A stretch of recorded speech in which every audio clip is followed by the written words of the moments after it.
Hello, and welcome to Husky Huddle. I am your host, the best podcast host in the universe, Steve Cully. And with me, a very special guest, our host on Husky Hoops, to join us to talk a little UConn football again, the voice of the Huskies himself, the icon, and the best of the best, Mr. Joe D'Ambrosio, who is a great fact checker as well. 2 days in a row, Cully. This is going to test my blood pressure. Test his blood pressure. And then below we have our legend, 2000 defensive player of the year for UConn. Played linebacker, played defensive end, tremendous leader all around, and a fantastic alumni, and who enjoyed my party very much Friday night, Mr. Jamar Wilkins. Hello, Jamar. Hello, Steve. Hello, Joe. Great party. Way to put that together. Great way to start off a Saturday morning, 11 o'clock game with great people, with a lot of beverages on the bar. Great fellowshipping with former Huskies. So it was a great event. So great job reaching out to Cass and Barrel. It was a very fun way to start. Yes. Yeah, it's kind of surprising I got something right. Wow, you went to Cask and Barrel? That was great. Yeah. Good for you guys. I never heard of it before. It was my cousin was the one that helped me set it up. He used to be a party promoter in Boston, so he had a relationship with them, and we were able to get it going. That's and I think with the kid, let me say this before we get going, and this is with no disrespect meant to what the football team did, but we talked about it a little bit yesterday, Steve, and I'm sure we'll talk about it more today. The most impressive thing for me from the weekend was the turnout of football alumni. Yeah. No, we did. We did show out. We did show up. I thought that was phenomenal. Which we needed. I thought the fan turnout was extraordinary. It was a perfect storm. It was Boston. It wasn't the total crap weather that you could have. I was just so impressed by the alumni turnout, all the pictures that our friend Lisa Lowry put up, and listening to the crowd in the game. I thought that was phenomenal. I think right, Jamar? Yeah, no, I know what it felt like, Joe. It felt like a quarterfinal Big East game, right? It felt like that. It felt like, hey, we're playing Creighton, but UConn is deep, and North Carolina didn't attend well. It wasn't like a quarterfinal. It wasn't a semifinal game. It felt like a Big East quarterfinal game. You looked around. You just kind of Fenway is nice and tight, and it was a lot of Huskies fans. Yeah, and then came across on TV. Halfway through the first quarter, you look down, the whole bottom bowl was filled, and that was great. And then once we did something great, the roar from the crowd was super explosive. And the vibes are the vibe. When the vibes are good, the vibes are good. They weren't off. And now the mission is to keep it going into next year. Yeah. And what gave me a good feeling right outside of your party, Steve, is when you look down the way, you saw the UConn trailer. Yes, we have a nice there. UConn trailer. So, Joe, my story for Oklahoma was when we went down to the Fiesta Bowl. We're hanging out, we're watching the band. Oklahoma trailer show up, and it's 84. It's 84 feet. It's got 36 wheels. It rolls in, and then another one rolls in, and I'm like, whoa! Look at that trailer. Yeah. And then we rolled in with one Atlas van line. Are you serious? Tunnel. Yeah, but I think in honesty, they flew a lot of stuff down there. Yeah. It's just right. Yeah, right. So it was just the appearance. So to see a nice little trailer outside where it said "Bleed Blue" in the back, that kind of gave me like, oh, we're gonna win this game. So my first question, and I'll go to Joe with this first. We spent the money to bring in Nick Evers, and we started him. He got hurt. He came back, and he never really got comfortable. He never really got into a groove. He always looked like he had happy feet. He looked like he didn't know where to go with the ball. Do you think we made a mistake? Keep trying to go back to him, and we should have just stuck with Joe the whole year as the quarterback? Because that's what I think about a lot. It's all subjective, and Yeah. when I put the question on Twitter or on X in the second quarter of the game. I said, if Fagnano had been quarterback for the entire year, how much better would the record have been? And when I went back and looked at how much he played, and it might have been one game different.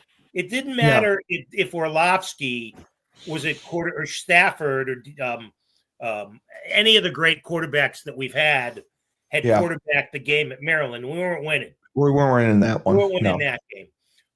Wake Forest, I think that was Everett's best game, right? So you can't be super critical of him there. Maybe the Duke game would have been different. Yeah. But no, I think Steve and Jamar, in the era of NIL, I think if you spend money for a player, and I'm sure they spent decent money wooing Nick to come to UConn. They did. Then you almost feel obligated to give him a chance. It's like the NFL. It's like in baseball. If the Yankees spend $30 million on Paul Goldschmidt and he starts the season 1 for 22, you're not going to yank his ass out of the lineup. You're going to give him a chance. Right. I think they also believed that some of Effer's, or many of Effer's difficulties was because he was never healthy. Right. No, I mean, he got hurt 3 times, three bad injuries with concussion. And I mean, I think his durability is suspect as well. I mean, based on his body frame, he's really lean. But I mean, the sliding thing, the way they teach it, the head first, I don't know if that's the best way to go, but that's what they were teaching, and that got him concussed. But man, like, I was there for the Temple game, and it was just painful to watch. I was there. It was funny. I was there for Georgia State, and I was in Burton's booth, and Nick was not playing particularly well, and I was pointing it out like, Jesus, who's he throwing to? Where's he looking? That ball was awful. And Burton looked over and he pinched me and he said, his agent's sitting right there. His agent was right next to him. While I'm saying, God, this guy sucks. What the hell? But Jamar, what did you think of the quarterback play overall from him? Well, I like Joe because Joe's a 5th-year senior. Joe knows the guys, and that was But yes, you paid him. You brought him in. Obviously, Joe's right. You have to pay him and kind of see what you got. And obviously, we figured out how to use both of them their best during the bowl game with a running dimensional quarterback and kind of stretching the field. He just can't make the throws. He just can't. Yeah, he just looked off. The throws. And even Fagnano kind of has some issues, but you look at his success was when he was rolled out, stepped into the ball, they put him on the move, and put it out. And having a 2-quarterback situation where, hey, stretch the field, get us past the 50. Evers, his job to come in to run the ball is to get us first downs and possibly change up dimension we kind of get in the red zone. So it's a great wrinkle to have. But now, Evers is the guy going forward. But you don't think we're going to actually out there looking for another quarterback? We just scored the most points since 2003. So we are scoring a lot of points. We do have a little bit of sexiness to come along. But always, I'm going to be very traditional. I want a UConn offense that has 2 running backs that are getting me over 1,000 yards. That's what I liked. And to see Mel Brown and Cam Edwards run that way was fantastic. So all our successful UConn teams have a different dimension of different running backs to spare because just weather-related, we're never going to find that kid with the golden arm that's going to stretch down the field. And I like the way our receivers mesh because I think a lot of times Evers, when I watched him throw, they just weren't on the same page. And No. Let me ask the two of you this question because I'm curious as ex-players and on different sides of the ball. of your opinions. But do you think a 2-quarterback system can work? No, I don't think it can. If you have 2 quarterbacks, you don't have any. That's what I thought. But also, too, if you have everything that you need. So if you're coming in, think about, so for instance, on the defensive side, what you said, as a outside linebacker, middle linebacker, defensive end, they come in and you look at the whole Justin Fields, Russell Wilson situation. Guess what? You got to spend another 2 hours of preparing for 8 plays that they may run. And that's just a wrinkle. Like, Tom O'Brien did something very weird. He had Hasselbeck, and then also St. Pierre would come in for the start of the quarter. And I thought it was cool because you develop the next guy, but it's just a different wrinkle. And what's the defensive strategy? What's their signs? What are they going to lean to? They're probably just going to run the ball or whatever. But having a 2-quarterback system, and the tough part is you got to prepare for it. So you got to go and say, all right, okay, now here's another wrinkle. Yes, he's going to run. He's going to run to right and left. It's going to be a zone. Is he going to throw the ball? So it kind of keeps you kind of on your toes a little bit. Okay. Yeah. All right. I'm curious. Yeah. I mean, because I've always been of the mindset of like Steve, which scares me to say that, in that if you have 2 quarterbacks, then you don't have one. But I mean, we're in a different era of football. Yes. It's not. You guys aren't from the Stone Ages by any sense, but things have changed. Tremendously. Things have changed. How we look at. And we look at how we look at a lot of parts of the game. Yeah. So, like, for even me as a fan, so I'm sitting back at the wide view, watching Evers come in. We invest into this guy. I was very, it got me excited. Okay, what are we going to do? Are we going to run the ball? Is he going to throw it? Okay, he's going to roll. They just ran the quarterback sweep with him. They didn't even trust him to throw the ball. A little wrinkle, a little adjustment to the game, a little flow. And I like the way the offensive coordinator, Brock's the defensive coordinator. I like the way he called the game. It was a nice. Gordy Samus. Yeah. Yeah, I have not liked the offensive coordinator all year. I despised him. Just because of the run game, we depended so much. We ran, like, the base run was outside zone. And a lot of times we struggled with it because we ran it with 2 backs, and we always ran it to the field. And it was, we'd get penetration and it would be blown up. Once he got it and he started running it a little bit more out of the pistol, I thought it was more successful. But I thought he didn't do enough nakeds. We could have done a lot of nakeds off of it. The problem was with Joe not being a threat to run, you got so much backside pursuit that would also blow up the play. I didn't think his play calling was great. I thought his play calling was better, much better in the bowl game. I thought his play calling was better as the season went along. And he's an O-line coach. So that's to me, when you hire an O-line coach as your offensive coordinator, you're going to lean towards a running game. Exactly. And we had a great running game. We had over 2,000 yards rushing on the year, which was great. And we had a 3-headed monster with Cam, Durrell, and Mel. And then, Victor Rosa didn't get as many carries, but he did in the bowl game. It's disappointing that we lost Durrell, but I think if we have Cam and Mel, we're going to be fine with those 2. And then they got a couple of guys coming in who are pretty good. But that is our staple. But Jamar, I go back to, and I said this to Joe, and Joe argued with me on it.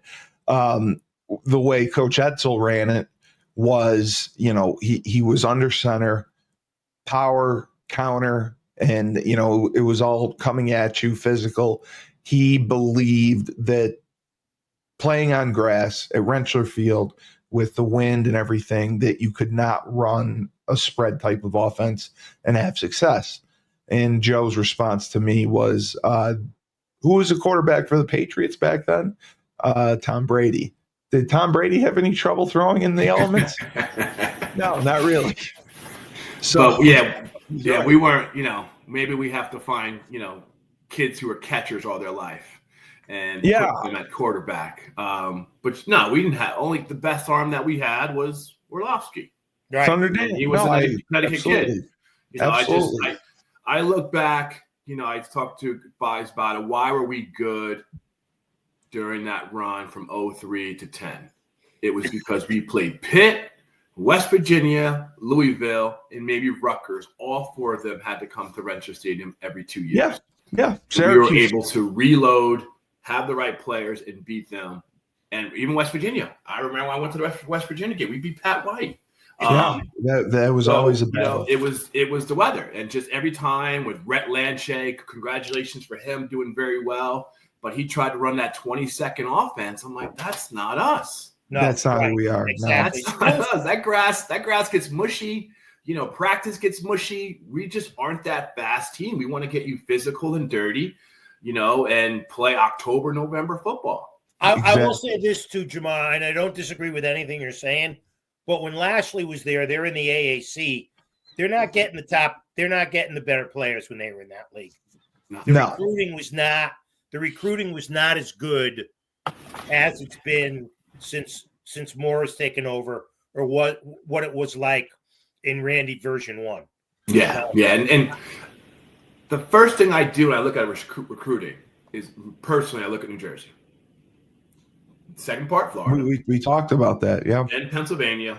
And I'm looking for, you know, running backs and linebackers and linemen from New Jersey and Pennsylvania, because that's where our Danny Lachey's, Latana Shays, Uyo Sundays, all our great linebackers, Hargraves, Jamal Lundy, you know, that New Jersey area.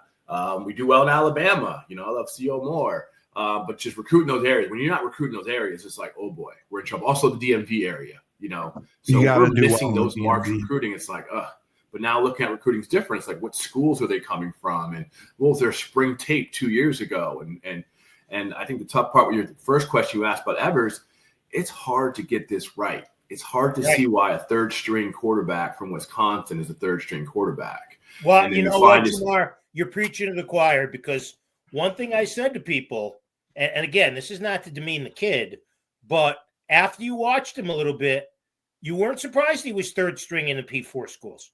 Yeah.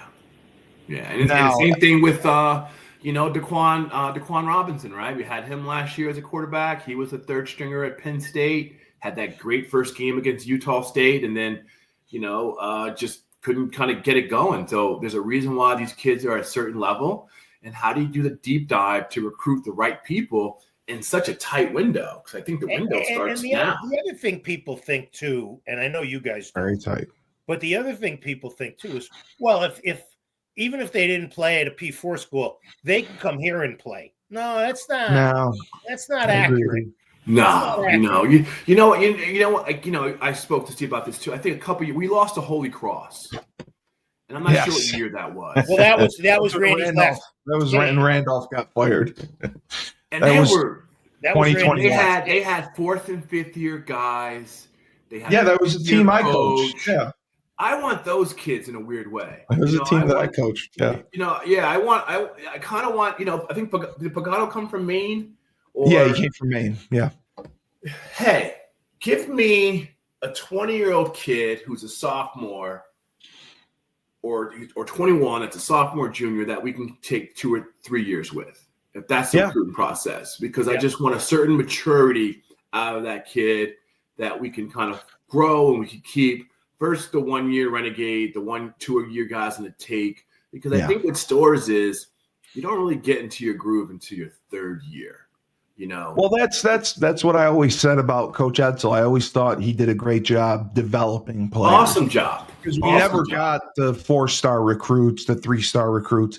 He'd take 1- and 2-star recruits, and he'd have them starting by their redshirt sophomore year. Yeah, absolutely. Look at the class after me. You know what, Steve? You just said it. You just said an interesting word. Redshirt. How many kids? How many freshmen redshirt now? I have no idea how many he redshirted. Randy redshirted everyone. Joe, I'm a high school football official. Freshmen are playing varsity football at these schools because they kind of have to, so they don't lose them. Well, and you know what? That's the other thing with the portal, where it's too easy for kids who don't play to just say, oh, screw it, I'm Yeah. going to go somewhere else. Yeah. And then they go to a third school after that. And I've told Steve this 100 times, and I'll tell you, if you transfer twice, if you transfer once, that's fine. If you transfer twice, you got to sit out a year before you go to your third school. Or even absolutely. And know what? That'll be good for you. That'll be good for you. No, But they'll never do that because somebody will sue. And the NCAA, loses lawsuits, like DePaul loses in basketball to UConn. Yeah. But yeah, I just think the mindset of the kid is different. Yes. You go to school, you find your friends, you love it, you go through the experience. And, I actually brought this question up yesterday. And it might be a little bit new, but a little kind of controversial, but hungriest dog hunts best. That's one of my quotes, right? But if you got $1 million of NIL money in your bank account, how hungry are you? Well, if you're Shedeur Sanders and you're driving around in a Rolls Royce, even $50,000, how hungry are you now? Right. So we got 3 Midwestern teams in the Final Four versus the Southern teams. So now is NIL taking that bite out of those hungry dogs down south in Alabama and Georgia and those SEC schools because they're getting paid now? So now they always were getting paid, but now it's just kind of out there. It's open. It's kind of, and also what cracked me up is a kid that they took from Arizona who's playing basketball for Indiana. He got $2 million and he gained 20 pounds. So those are different situations. But NIL is it's changing the dynamic. It's kind of ruined the student athlete. You got to. Well, you're not a student athlete. What drives you or amateurism? You're a pro basically now. Right. Yeah. What drives you now is the money. I know kids already are coming and wanting raises for their NIL deals that we have.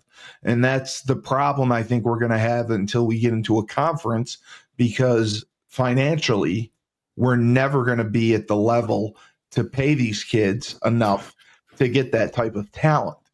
So but that's again, why, Steve, as I told you yesterday, you get in a conference, you're not getting that big TV money right away. No, you're not. You're not. I agree with you there. You're not. They keep you on a leash For until they're ready to give you that money.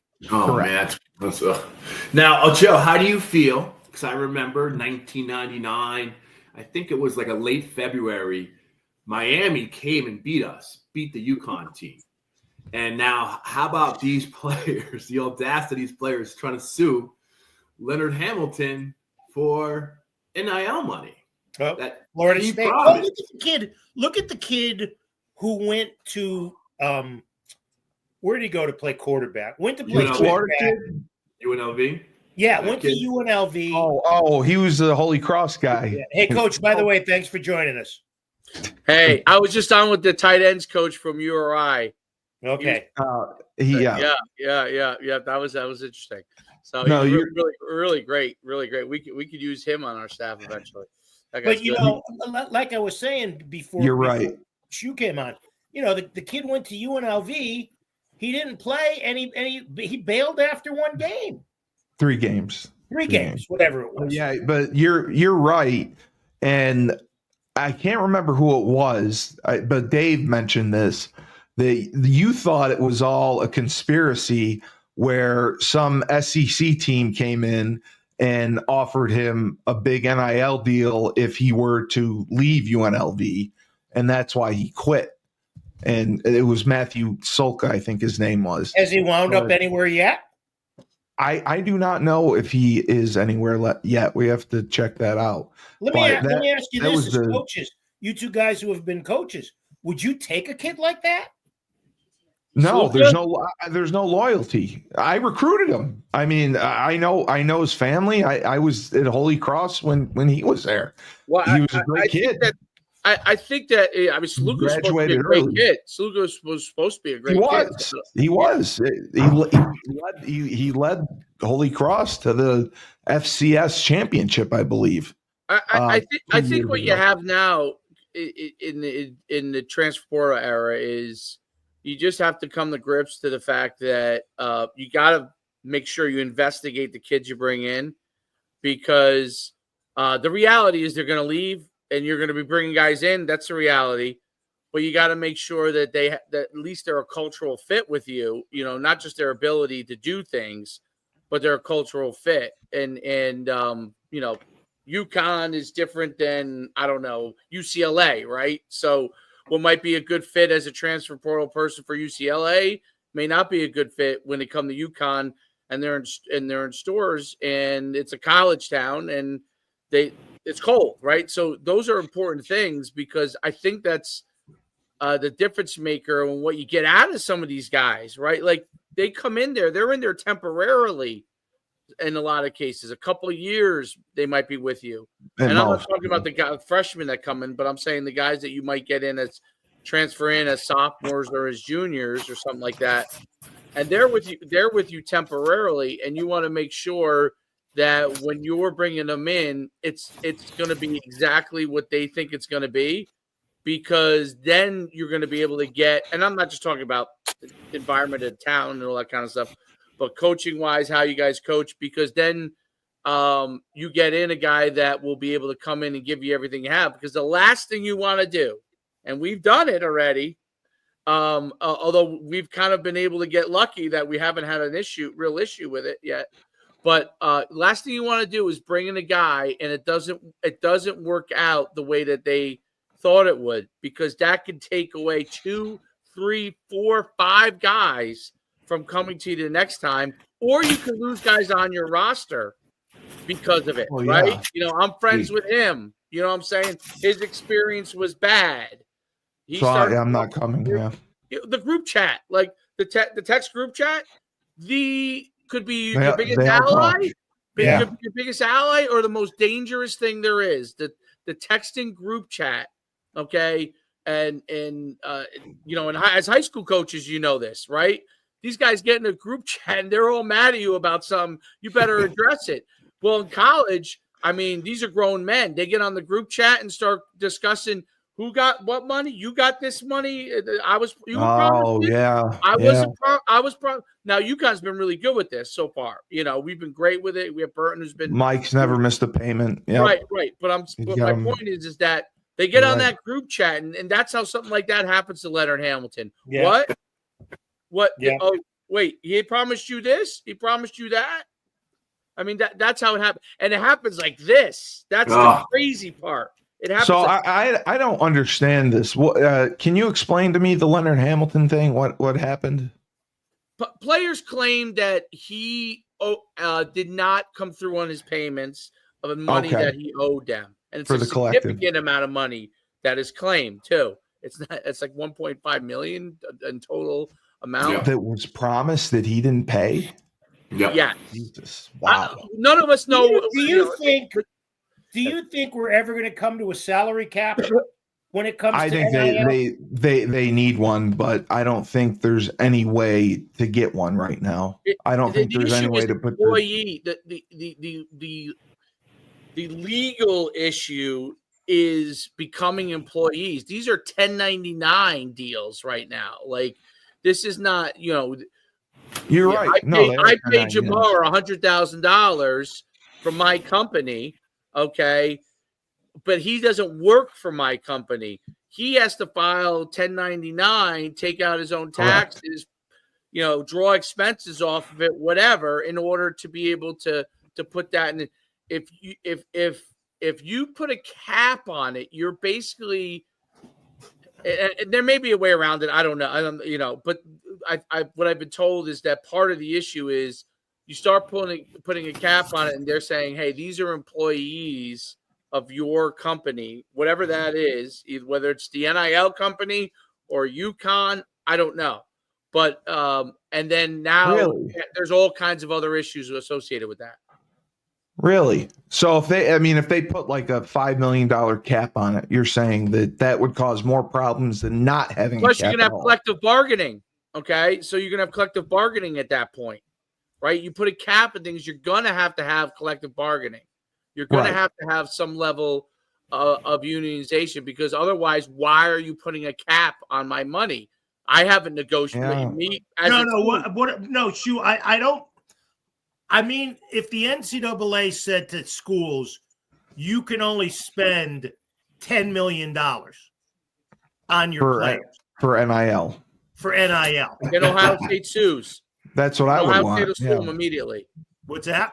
Ohio State would sue them immediately, or one of the schools would sue them immediately. Say, how are you going to put a cap on our amount? Yeah, but also Because you put a cap on the has to amount. be collectively bargained. Now, if all the teams, let's say, I don't know, let's say the Big Ten as a group got together and said, and said, listen, we want to have a cap. They agree. This is what the cap is. We agree to this amount. We get our ducks in a row legally. If you want to be part of the Big Ten under our parameters, this is what our cap is. But the NCAA would have to have all its members, which is a large amount of people, which I think is part of the issue, agree to it. That's the whole mess of it. Like, think about it. The NFL is 32. Was it 32 teams? I think. Yeah. 32 teams. All owners that are franchisees, like McDonald's, franchisees of the NFL. They own franchises of the NFL. None of the college programs are franchise. Same thing as in baseball. No, they're not. They're not franchisees of the NCAA. They're independent institutions. Right. Right. You see what I'm saying? So it would have to be something where they all agree. It is. I mean, I don't know how many institutions there are, but I could imagine it would be very difficult to get them to agree on it. Yeah, there's like 132 Division I FBS schools, I think. Yeah, but that's Steve. They're at all different levels. Yeah, Troy right. State's not paying what Alabama is paying. No. I got a question for Jamar to get off this for a second. Jamar, one thing we've talked about in basketball, when you're recruiting a kid now, you're not dealing with the high school coach. You're dealing with his agent. You're dealing with his AAU coach, all that crap. Are we going to start seeing the same thing, or have we started to see the same thing in college football? I think not calling the high school coach is the biggest mistake that you can possibly make. Like, okay, you have an agent, but you got to go talk to the high school coach, right, and see who this kid is, what's the content of his character, and hey, send me some transcripts, anything that you can say, and do a deeper diver into the kids, because hey, who you are at 16, 17 is kind of who you are, but eventually you'll mature. But that's when your foundation's set.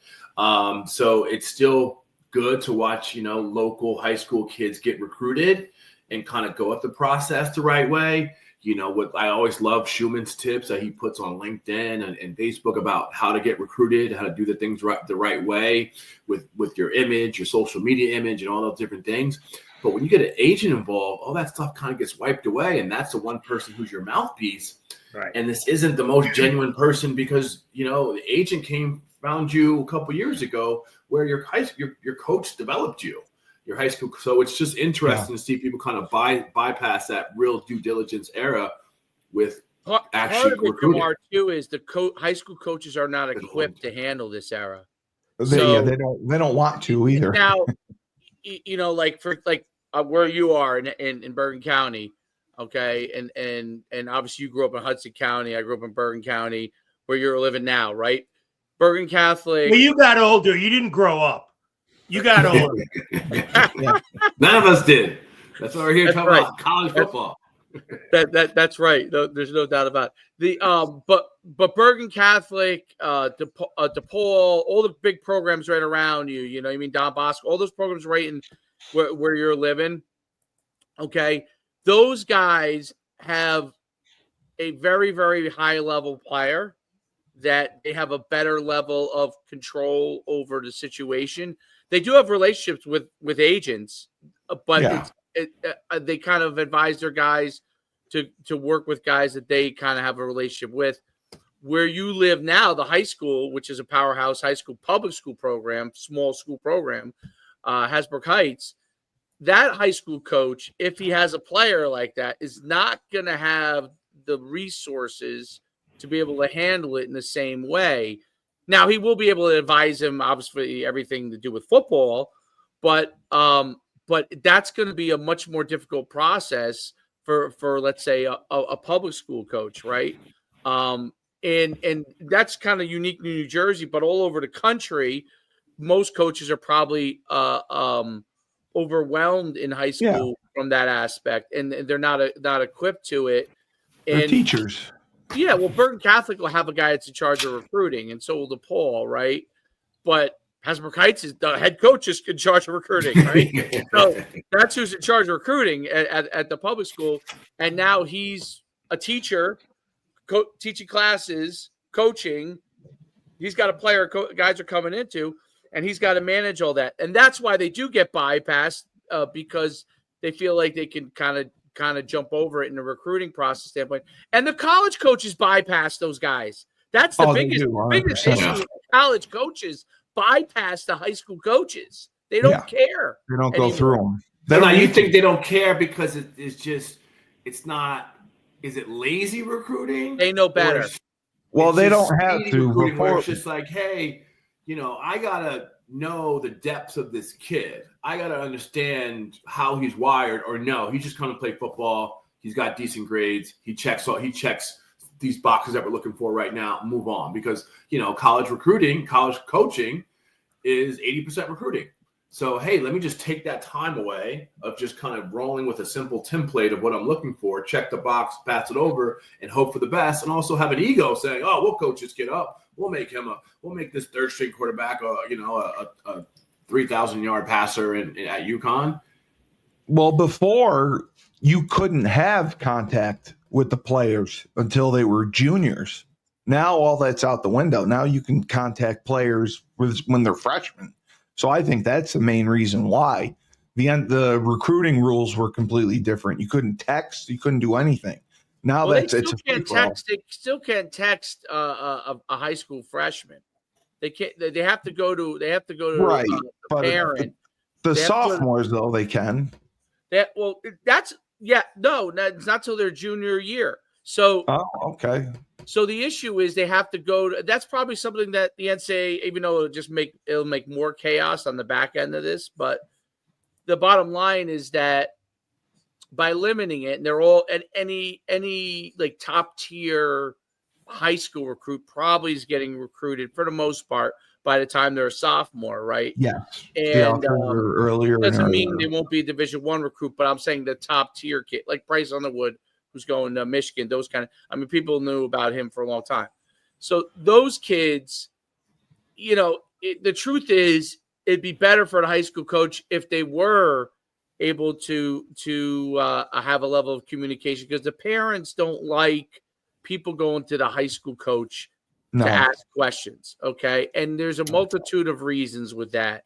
Number one, that other than states like Texas, and there's some states, and the Bergen County coaches who have big time programs, a lot of those guys aren't full-time coaches. Exactly. So they're not able to be accessible all the time. And they want to be able to have a coach, if they're a high level recruit, that's going to be accessible to them all the time. And they'd rather talk to the coach directly, the parents. That's really the truth of it now. I'm not saying it's right or wrong. It's probably a lot more difficult for college coaches, which is probably why they like the transfer players better. They're already men. They've already established who they are and who they aren't as a player. Even if you go like a kid moving up from SES to Division I, this kid goes and throws for 3,000 yards as a sophomore at North Dakota State. You know who that guy is. You could call. Listen, if he decides that he's going to go into transfer portal, you probably could call the college coach and ask about him. Jim Moore is doing it right now on Twitter. I don't know if you're following Jim. Jim Moore might be the most interesting follow on Twitter right now in college football coaching. Every player that has jumped in the portal, that he has a relationship with, that he likes, he tells them about them on Twitter and says, "You have a question, call me." No coach is doing that. Nobody in the country is doing And also, too, I think, I think that's what comes with Connecticut, right? even we're rooting for Connecticut, but we're always a first-class program. We always treat our athletes very well.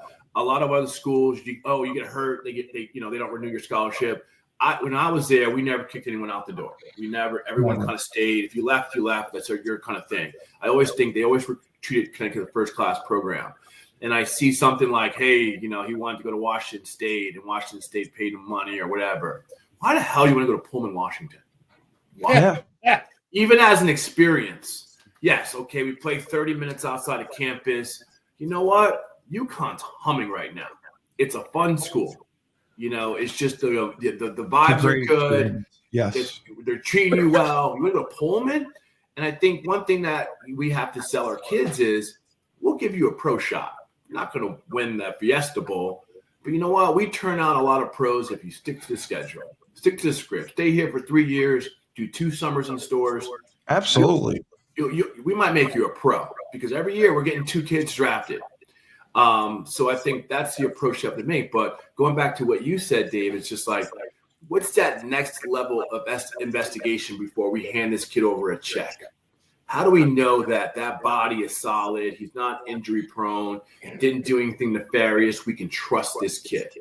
And I think that's the only thing. How can we trust a kid like Nick Evers? Here you go. We just gave you some money. Here's the keys to the UConn 2000 decade, because this decade, this is what we got. This season right now makes or break us on who we are. How can we trust you to give him keys? What's the best investigation someone like Burton or the NIL can do to say this is the right fit for us? Yeah. I think what Moore is doing is so contrarian, and by the way, living on his principles too. At the same, it basically he's telling everyone do the right thing for your players. Period. Okay, if your player wants to transfer, I'm gonna make sure it's the right. I wish him the best and put him in a good position. If we're going to recruit transfers, for example, or high school kids, we're going to make sure it's the right person. We want you to be as supportive as we're going to be if our players leave us, right? That part of the approach is really interesting. I'm curious to see, he's kind of out in the wind on it. I like it, by the way. I'm a contrarian by nature, so I like the approach of he's setting his own standard. He's setting what he believes is the right way to do things, and he's putting it out there because he wasn't overly active on social media until this whole thing came out. Obviously, people were contacting. Well, but you know what? Wait a minute. Hold on here. He was pissed. Most coaches, they have somebody in their sports information staff do their social media. But you think that this stuff is his social media staff? I don't know. You better read these tweets. I said most coaches. And I would say probably up until I would agree with you. Probably up until he got fuming after, around the. Right. I think he kind of was like, "Let me get on here. This is where the players live." Yeah. Let me start having that conversation. And I think it's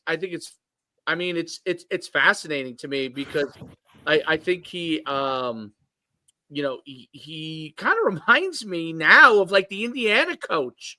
The Indiana coach is is very forthright, self-confident, has what he believes are his values, that are important for the program, and he kind of he sticks to that approach. It's really, really an interesting thing that I think he's doing. I think players love it. And it's one of those things that it's kind of, I would have never thought this would be the case, but kind of gives them an ease of mind that they could just go be part of the program. And if, oh, by the way, they don't want to be part of the program, whatever the reason is, that they're not going to be like, you can't transfer, you can't do this, you can't. I'm sure he's having a conversation with them. What's the issue? Why do you want to transfer? What is the reasoning? And getting a whole background instead of them just leaving. Okay, you want to go to transfer portal? No problem. Can you go through what your reasoning is with me? The exit interview. Yeah. Yeah. But also, and it's important, Dave, because I think the number one thing you sell in life, with NUC and everything that you do as a coach, you sell trust. And I think that's what he is doing right now. He came out, you won very bombastically. We won the Fenway Bowl. We kind of beat a downtrodden UNC team or ACC. But you know what? No, I don't care about their record being 6-7. They're an ACC team. And the ACC team has been sticking it to us for 25 years. Well, but Jamar, right? they were. Yes, I agree with you. But let's be honest here. That's a team that didn't want to be at Fenway Park. No. They were missing They were missing key players. Yeah, they didn't play. Knew they were going into a hostile environment. They weren't well prepared. They said that on the broadcast. Mark Herzlich said that on the broadcast. You never hear broadcasters say that about teams. And Mark Herzlich, who's doing the color with Chris Cotter that day, came out and said they weren't very well prepared. So I don't want to rain on the parade, but it's not like they beat a prime Florida State. No, absolutely not. And the question is, do recruits care? I don't think recruits care. I really don't. Like, just if you think about the 18-year-old kid or the 19-year-old kid or the 20-year-old kid and how they think, like, I don't think they care. I think they see nine wins. I think they see me as an older person, I care because I'm thinking, how high can we go? Are we really that good? Like, I give a shit about all those kind of things, right? I don't think kids care. No, I think you're right. I think kids care about, is this program going in the right direction? Right. Like, one of the things with Notre Dame, right, which was the biggest knock on Notre Dame was, they play an independent schedule. Correct. They don't have the linemen to match up with Georgia. And that was all true when all the SEC teams had the first best linebacker, the second best linebacker, the third best linebacker, and the fourth best linebacker in the country, all on the same team. But with NIL and the transfer portal, they can probably keep the first and second guy because third and fourth, they're gone. And those guys are gone. And you know what? And you can pay players. So to Notre Dame, which is a high academic school, they're probably the first super high academic school to say, you know what? I'll pay whatever I got to pay to keep getting that best quarterback. They want to win. Yeah, they want to win. They have Riley Leonard this year from Duke, right? He's going to be a cultural fit. He played at Duke. He's going to be a cultural fit with Notre Dame. Before that, they had the guy with the long hair who's in the pros now, who's at North Carolina. Hartman, who was Wake Forest. I'm sorry, not North Carolina. Wake Forest the year before, right? Wake Forest, high academic school. We bring in Hartman for a year. Boom. Great results. Great results with Riley Leonard. You'll see them do it every year. That's why they're interested in Quinn Ewers and Arch Manning, right? Well, Arch is in the portal, like you said. Top tier individual. Same reason that North Carolina is interested in Arch Manning, right? Top in their mind, top tier individual. A good fit for our institution, right? And I think more is following. And I think now the group. It's funny because the group of five is significantly weaker than they want to do their own playoff now. Right. I think it's crazy. And we have to get into a conference. We have to get into a conference, but what kind of changed my mind about the Notre Dame game is that, if you can create your own schedule until you get in that big conference, you definitely don't want to be in any of these other crappy conferences. The Big South, the MAC. You don't want to. I mean, those are death knells. USA, UMass going in there. I thought, maybe that's good for UMass. UMass going into the MAC. To their program. That's the end of UMass's program because they're stuck in purgatory forever. Stuck in purgatory. They were kicked out of the MAC and then they go running back to them. You're stuck in you're in MAC. You're stuck in purgatory as a football program. Okay, you're only going to go. The NCAA comes up with a cap and gets everybody to agree to that. But Jamar, the one thing that a lot of the guys asked me would Bleeding Blue, for fundraising, doing more events like that, like we had Friday night. Do you think something like that would be helpful or possible to raise more money? Because that's what a couple guys were asking me about. So, I think because something to any do. type of successful entrepreneur, and Dave, look at what Dave did. You got to connect people with connect people and keep connecting people. You got to keep beating the bush and got to keep connecting people with the right people to find the right match to kind of get along. We're a hot school to root for. If you have someone who likes UConn, or he's like, when I went to the bell ringing ceremony, right, for the basketball team, I was probably one of the few UConn grads that was there, donors. These are all people from Hartford, from the area, from New York that just love UConn. So, and obviously basketball has it. They won the 2 national championships. They can wheel in any type of money they want. But for football, you kind of have to continually kind of push the envelope. Like Tommy Collins is a connector. Mike Burton's a connector.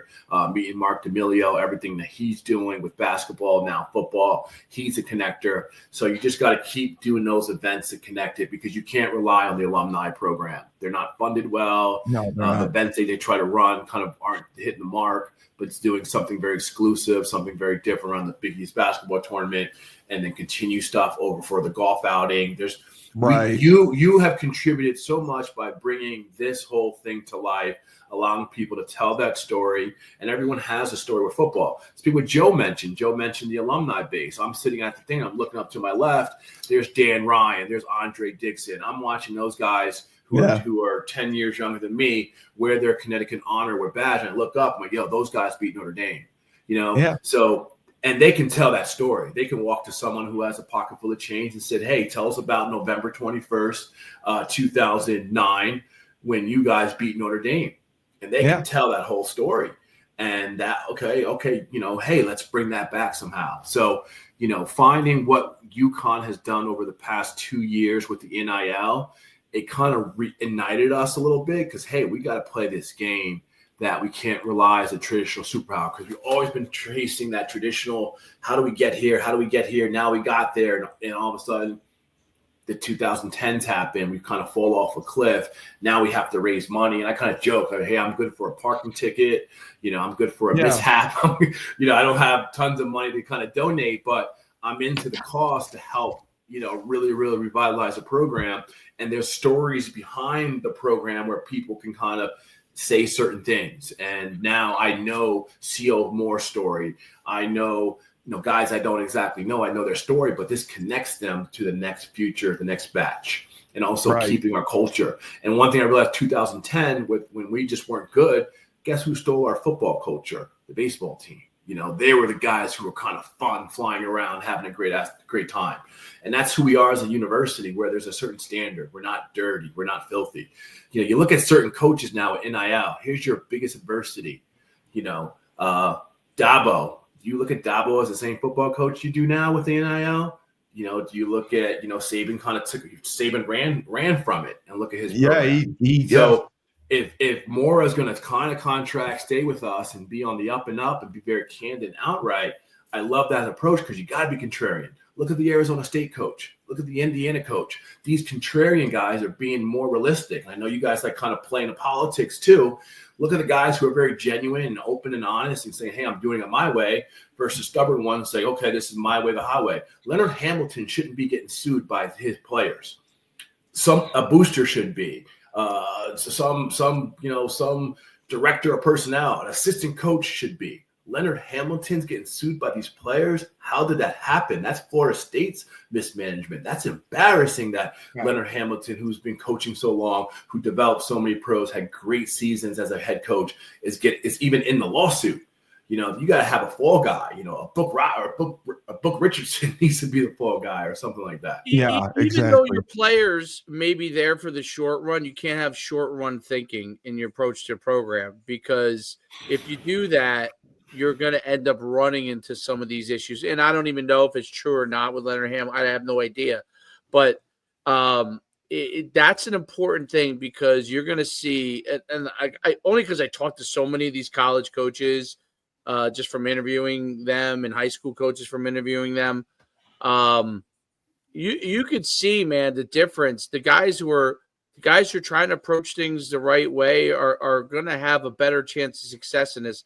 And the guys who are, just using everyone truly, because you could show your cards that you're using them as a piece of meat. You could show your cards that you're just paying them. That's the only reason why they're there. You could show your cards from that standpoint. And look, Florida State's a great example of this, in my opinion. I don't know if this has anything to do with it or not, but one year they're undefeated. The next year they lost every game but one. They were awful. Okay. Yeah. I have no idea whether they're doing it the right way or wrong. I don't know. I'm not privy to that information. But like, that is not how you want your program to live. You know what I mean? That's a hard way to live in your coaching career. And if you go in with short-term fixes and you don't know what that does for your team, like a group of guys come from – listen, we'll find out pretty quickly, Colorado, if Deion Sanders decides to stay or not. Well, he's got a good class coming in, yeah. Yeah, I thought the same thing about Colorado, just the socioeconomic of that organization for the long season, for July, August, September, October, and then them to lay an egg in that bowl game was they can't even take that kid serious as a top quarterback. You know why they laid it. They packed it in. Coming out, they've spent so much money on NIL. Okay, for a lot of their star players, they didn't have a ton of money for the bowl game. They actually had a tight budget going to the bowl game. And the group that actually had more to be able to spend on their players to make sure they were more accommodated was actually BYU. Wow. So a lot of the players in Colorado were upset. And I'm not talking about Shador or Shiloh.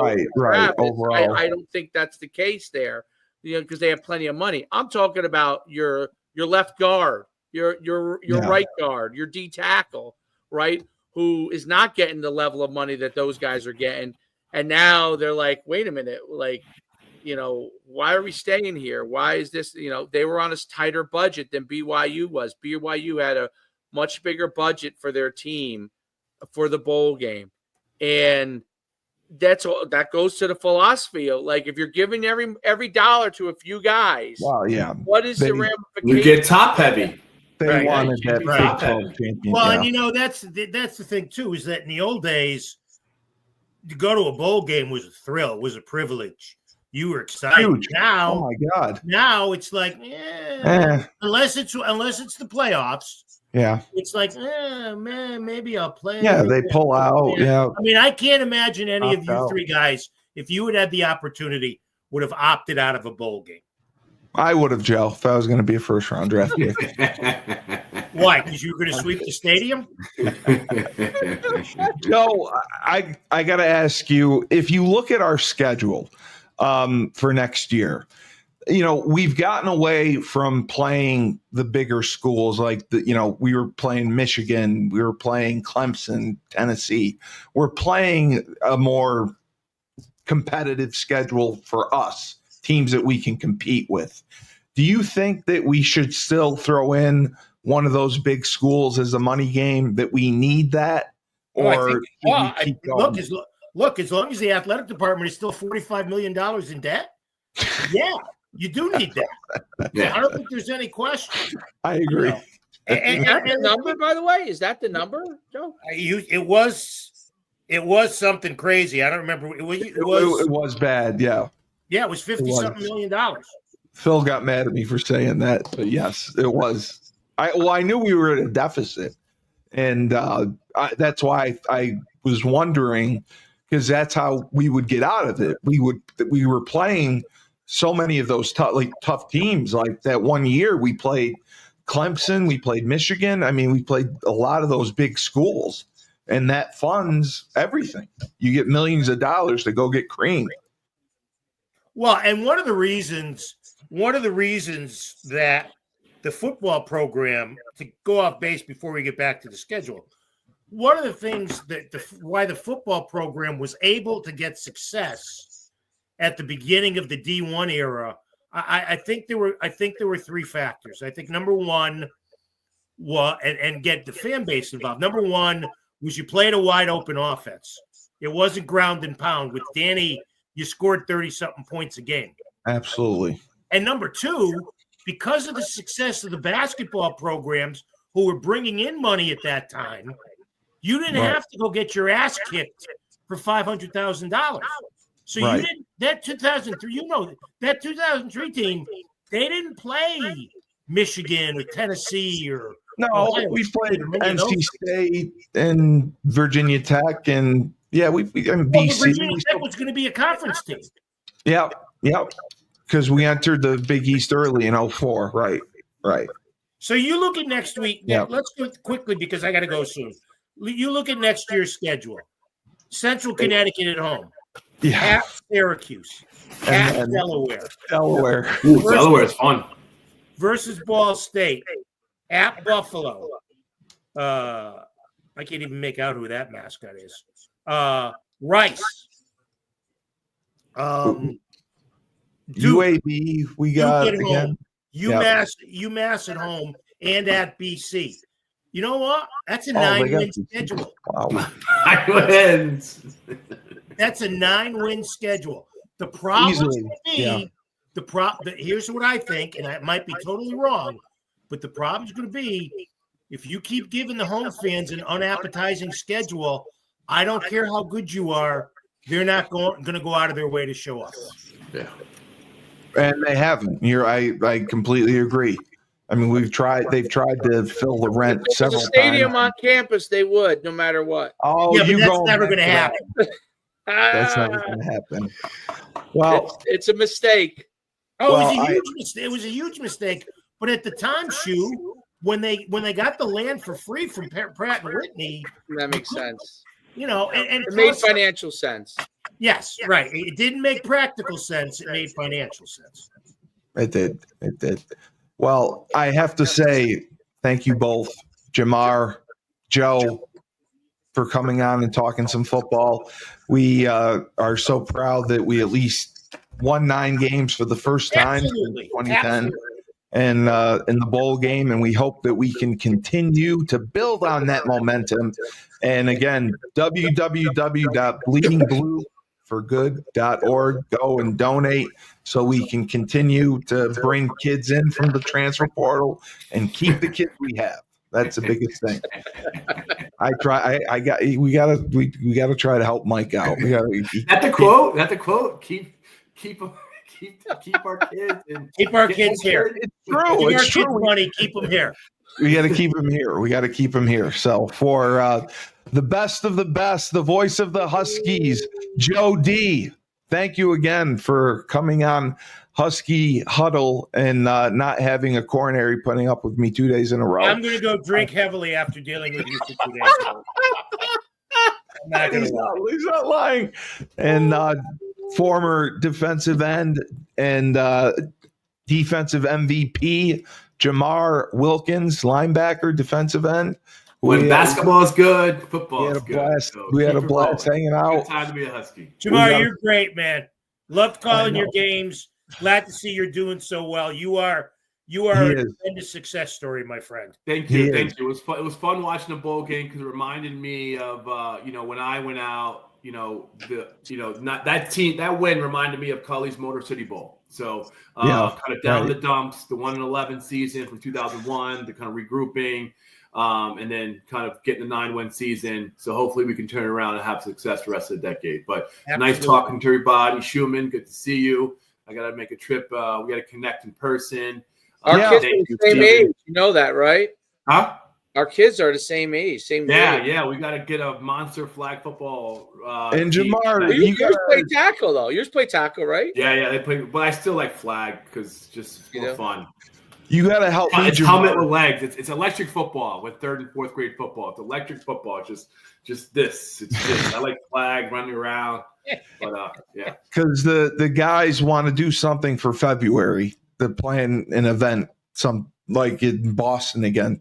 They want to do. I'm ready. I'll be ready for the Big East. I don't know how I got in charge of this, but they said they want an event in February. Yeah. So I got wrestling season and coaching 3rd and 4th grade basketball. Okay. So Cully, what you should do? Yes. Cully, what you should do is get it involved. Not that you're going to get a lot of tickets, but with the Big East tournament. Oh, okay. That's true. I could ask Phil about that. They would do that. They probably would do that.